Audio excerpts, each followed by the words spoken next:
Assalamualaikum warahmatullahi wabarakatuh. Sebelum kita memulai video ini, kita perkenalan dengan kakak-kakak dulu ya.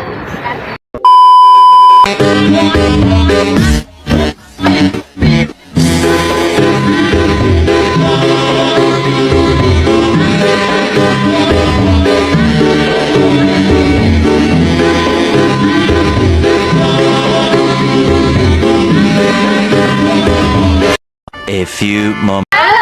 Di sini kakak-kakak akan mempersembahkan video edukasi mengenai teknik belajar efektif untuk mengatasi malas belajar anak. Oke adik-adik, untuk materi yang pertama akan disampaikan oleh kakak sendiri. Sekarang coba deh kita bayangkan, otak kita itu ibarat sebuah taman. Ketika kita rutin menyiram taman itu, maka tamannya akan tumbuh dengan indah dan juga subur. Sama halnya seperti otak kita. Ketika kita menyiram otak kita dengan berbagai pengetahuan dan juga pengalaman baru, maka kita akan tumbuh menjadi anak yang pintar dan juga cerdas. Lalu mengapa sih belajar itu menjadi penting? Nah, alasan yang pertama adalah ketika adik-adik belajar, maka akan membantu mengembangkan berbagai kemampuan seperti berpikir secara kritis, kemudian adik-adik dapat memecahkan masalah dan juga bisa berkomunikasi dengan baik dengan lingkungan. Contohnya seperti dengan orang tua, dengan kerabat, sanak saudara, dengan teman dan lain sebagainya. Dan juga adik-adik bisa berkreasi banyak hal. Yang kedua adalah dengan belajar, maka cita-cita adik-adik dapat terwujud. Dan yang ketiga, belajar bisa menjadi pengalaman yang menyenangkan dan mengasyikan bagi adik-adik. Adik-adik bisa menjelajahi dunia baru, bertemu dengan orang-orang baru, dan mencoba hal-hal baru. Jadi, mulai sekarang adik-adik harus rajin belajar ya, supaya apa yang adik-adik cita-citakan bisa terwujud. Selanjutnya yaitu penyebab malas belajar bagi anak SD. Kenapa sih anak-anak itu malas sekali untuk belajar? Mungkin ini penyebabnya. Yang pertama yaitu kurangnya motivasi. Anak-anak mungkin merasa bosan atau tidak tertarik dengan materi yang diajarkan oleh guru di dalam kelas. Yang kedua yaitu masalah di rumah. Konflik keluarga, kurangnya dukungan dari orang tua, atau hal lainnya dapat menyebabkan anak malas belajar. Yang ketiga yaitu kesulitan belajar. Anak-anak dengan kesulitan belajar mungkin merasa frustasi dan cenderung malas belajar. Yang keempat yaitu faktor lingkungan. Lingkungan yang tidak kondusif seperti kelas yang ramai atau teman-teman yang tidak mendukung dapat menyebabkan anak malas belajar. Hal lain seperti gangguan fisik. Anak-anak yang memiliki gangguan fisik seperti gangguan penglihatan, gangguan pendengaran, pengucapan, dan lain sebagainya dapat menyebabkan anak malas belajar. Hal lain seperti ekonomi yang rendah. Anak yang tidak nyaman tinggal di rumah karena harus membantu orang tuanya mencari nafkah dapat menyebabkan anak malas belajar. Mungkin itu saja dari saya tentang malas belajar pada anak SD. Selanjutnya, dampak malas belajar pada anak SD. Yang pertama, kemampuan akademik yang lebih rendah. Ketika anak-anak tidak belajar secara konsisten, mereka tidak memperoleh dasar yang diperlukan untuk memahami konsep-konsep yang penting yang dapat mengakibatkan kemampuan akademik yang lebih rendah. Yang kedua, keterampilan sosial yang berkurang. Belajar untuk konsisten juga membantu anak-anak mengembangkan keterampilan sosial penting seperti berkomunikasi dan bekerja sama orang lain dan menyelesaikan masalah. Jika mereka tidak belajar secara konsisten, mungkin mereka itu kesulitan untuk mengembangkan keterampilan ini dan dapat berdampak negatif pada interaksi sosial mereka. Yang ketiga, motivasi yang lebih rendah. Mereka tidak melihat hasil dari upaya mereka. Mereka mungkin kehilangan motivasi untuk belajar. Ini dapat mengakibatkan kekurangan minat dalam pendidikan dan potensi untuk mengalami kesulitan di kelas. Baik, itu saja teks dari dampak malas belajar. Di sini saya akan menjelaskan tentang pentingnya membangun motivasi belajar pada anak. Yang pertama, menentukan tujuan belajar yang jelas dan bermakna. Menentukan belajar yang jelas dan bermakna adalah penting untuk meningkatkan efektivitas dan efisiensi dalam proses belajar. Identifikasi tujuan belajar yang spesifik dan jelas. Tujuan harus dapat diukur dan dapat dilihat hasilnya. Contohnya, saya ingin meningkatkan kemampuan belajar bahasa Inggris dalam 3 bulan dengan meningkatkan waktu belajar. Kemudian memberikan pujian dan penghargaan atas usaha dan pencapaian anak. Memberikan pujian dan penghargaan atas usaha dan pencapaian anak sangat pengaruh untuk meningkatkan motivasi belajar anak dan perkembangan anak. Yang pertama, menggunakan kalimat pujian yang tulus. Guru harus memberikan pujian yang tulus dan relevan dengan usaha atau prestasi anak. Contoh, ibu bangga melihat usaha serta tekadmu untuk mengejar tujuanmu. Yang kedua, menghargai upaya. Memberikan pujian meski anak gagal melakukan sesuatu, seperti saya bangga dengan usahamu walaupun tidak berhasil, kamu telah berusaha dengan sebaik mungkin. Dan yang ketiga, menghargai perjuangan. Membangkitkan kesadaran anak tentang perjuangan mereka dengan kalimat seperti ini, saya bangga dengan perjuanganmu dalam menyelesaikan tugas ini. Yang terakhir, membangun keyakinan pada anak bahwa mereka mampu belajar dan berhasil memerlukan strategi yang tepat dan konsisten. Contohnya, seperti 1. Meningkatkan kesadaran diri. Bantu anak untuk memahami kelebihan dan kekurangannya. Berikan contoh dan bimbingan yang tepat untuk membantu mereka meningkatkan keterampilan dan kemampuan mereka. Hal ini akan meningkatkan keyakinan mereka dalam diri sendiri dan kemampuan mereka untuk belajar. Yang kedua, membantu mereka menghadapi kesalahan. Jika anak mengalami kesalahan, bantu mereka untuk memahami kesalahan tersebut dan mencari solusi atau mengatasi kesalahan tersebut. Hal ini meningkatkan keyakinan mereka dalam diri sendiri dan kemampuan mereka untuk belajar dari kesalahan. Yang ketiga, membantu mereka mengembangkan strategi belajar. Bantu anak untuk mengembangkan strategi belajar yang efektif. Berikan bimbingan dan contoh yang tepat untuk membantu mereka meningkatkan keterampilan dalam kemampuan mereka dalam belajar. Mungkin ini saja yang bisa saya sampaikan. Baik, di sini Kakak Wardah akan menyampaikan materi terkait dengan peran orang tua dalam menyusun strategi untuk mengatasi malas belajar bagi anak. Keterlibatan orang tua dalam proses belajar berarti adanya kerjasama, komunikasi, dan juga motivasi dengan menekankan 3 orientasi. Yang pertama, peran orang tua dalam memberikan motivasi dalam belajar si anak. Yang kedua, yakni peran orang tua dalam memberikan lingkungan belajar yang kondusif. Peran yang ketiga yakni peran orang tua dalam keterlibatan proses belajar si anak. Peran yang pertama yakni peran orang tua dalam memberikan motivasi. Dalam memberikan motivasi belajar si anak sangat penting untuk menumbuhkan semangat belajar dan prestasi anak.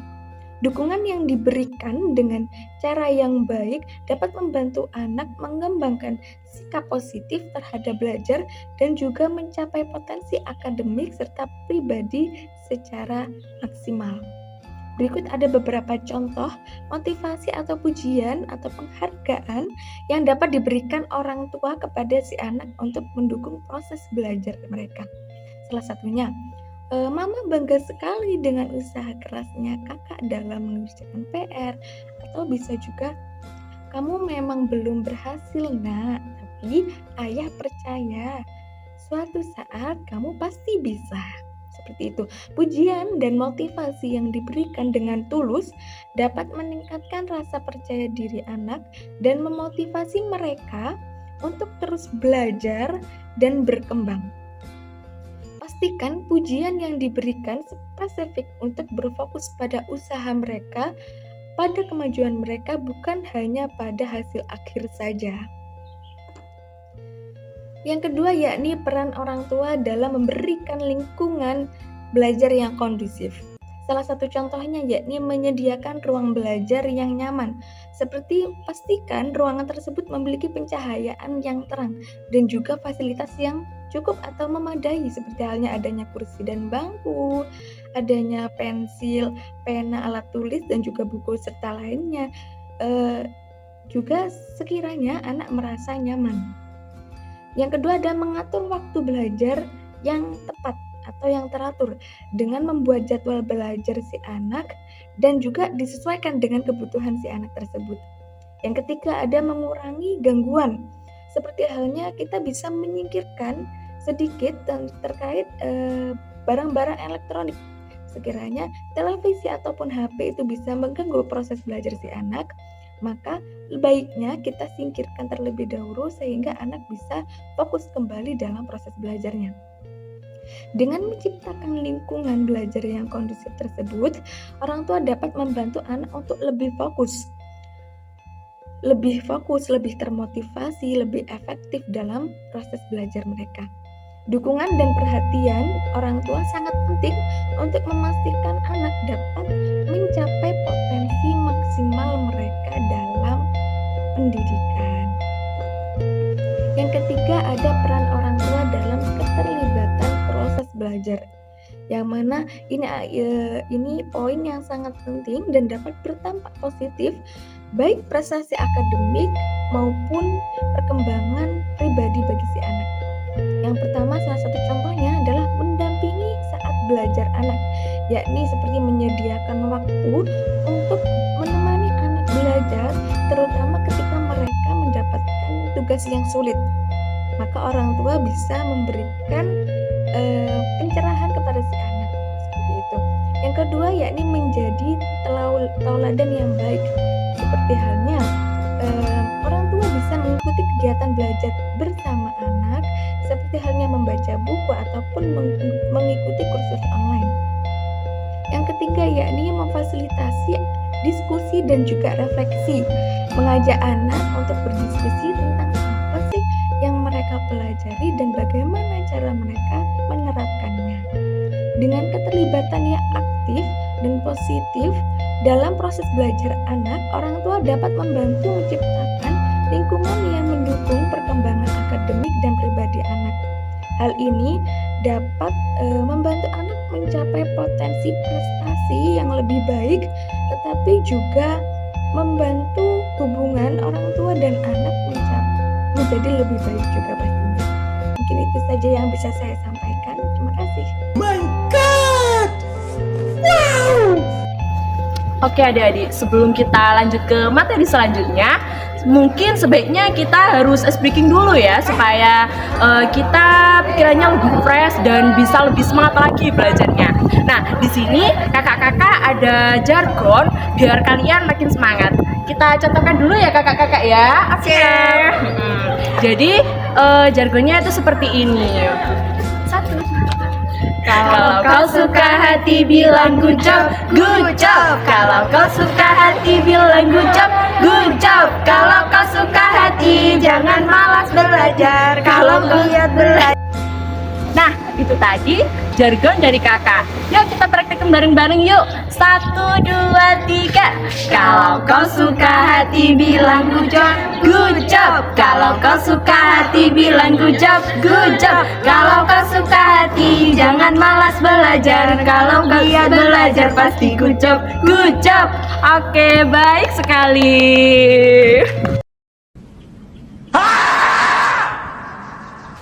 Strategi mengatasi malas belajar dari segi peran guru. Untuk yang pertama, metode mengajar yang menarik. Guru dapat menggunakan pendekatan pembelajaran yang menarik dan interaktif, seperti bermain game sambil belajar, kemudian belajar di luar kelas, sehingga suasana belajar jadi lebih menyenangkan. Untuk yang kedua, memberikan umpan balik yang positif. Guru dapat memberikan umpan balik yang konstruktif dan memotivasi anak. Jadi, guru-guru dapat memberikan pujian yang dapat membangun peserta didik jadi lebih semangat nih untuk belajar. Apalagi dikasih motivasi sama guru, pastinya lebih percaya diri dong. Untuk yang ketiga, kolaborasi dengan orang tua. Guru dapat bekerja sama dengan orang tua untuk membantu anak mengatasi malas belajar. Jadi, di sekolah adik-adik disupport nih oleh guru, dan ketika di rumah kalian juga disupport oleh orang tua. Wah, kalau kerja sama gini, pastinya adik-adik jadi lebih semangat dong. Lalu yang selanjutnya di sini ada beberapa teknik belajar efektif untuk anak SD. Di antaranya yaitu yang pertama, menetapkan jadwal pelajaran yang teratur dan konsisten, di mana tujuannya adalah untuk memudahkan kita untuk menentukan waktu belajar dan agar kita tidak sering menunda-nunda belajar ya, sehingga kita bisa belajar lebih konsisten seperti itu. Lalu yang kedua yaitu melibatkan anak dalam kegiatan belajar interaktif dengan cara yang efektif untuk meningkatkan keterlibatan dan motivasi siswa dalam proses pembelajaran, di mana dalam pengajaran interaktif siswa tidak hanya menjadi penerima informasi pasif, tetapi juga terlibat secara aktif dalam proses pembelajaran melalui interaksi langsung dengan materi pembelajaran. Caranya bisa dengan melakukan diskusi atau pembelajaran proyek. Lalu selanjutnya yang ketiga yaitu memberikan waktu istirahat atau relasi yang cukup, di mana anak juga butuh waktu istirahat yang cukup, karena dengan istirahat yang cukup anak dapat meningkatkan konsentrasi anak, lalu dapat meningkatkan suasana hati, dan belajar akan lebih mudah pastinya seperti itu. Lalu yang keempat yaitu meminta umpan balik dari guru orang tua. Di sini umpan balik atau balikan berupa dukungan atau pujian bagi anak, karena anak itu bisa memperoleh pelajaran yang bagus, dan di sini tujuannya yaitu untuk menjadikan anak menjadi lebih semangat dan lebih giat lagi dalam belajarnya. Mungkin itu saja teknik belajar untuk anak SD yang efektif. Terima kasih ya adik-adik sudah mendengarkan penjelasan dari kakak-kakak tadi. Oh iya, ada pesan nih dari kami. Teruntuk kalian yang sudah menonton video kami, jangan patah semangat ya, fighting! Selanjutnya, adik-adik akan ditayangkan video inspirasi ya. Selamat menyaksikan. Memangnya semalam kamu belajar? Ya, belajar. Yakin? Coba kamu ingat lagi. Semalam aku WhatsAppan, terus main game dan nonton. Tapi kemarin aku belajar sampai selesai. Oh, tapi sampai jam berapa?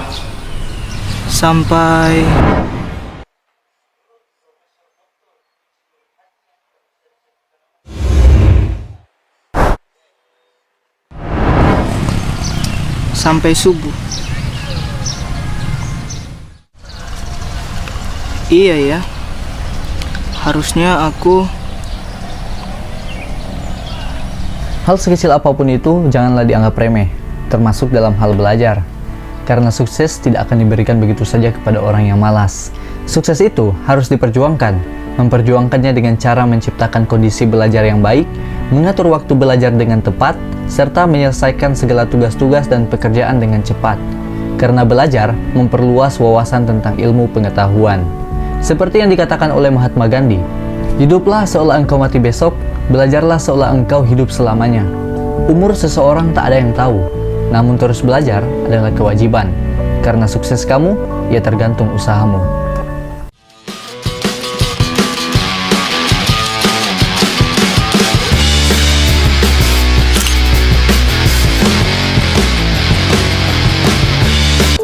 Nah, itu tadi ya tayangan video inspirasinya. Jadi, adik-adik harus semangat ya belajarnya, karena sukses itu datangnya tidak dari sikap malas.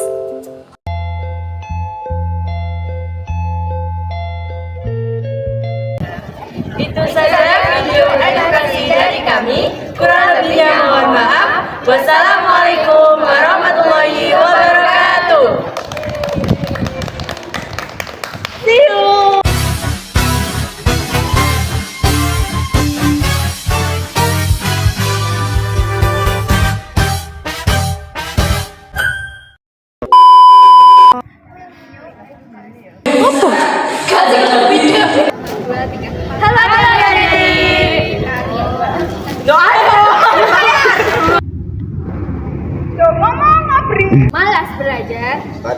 anak SD. Kalau giat belajar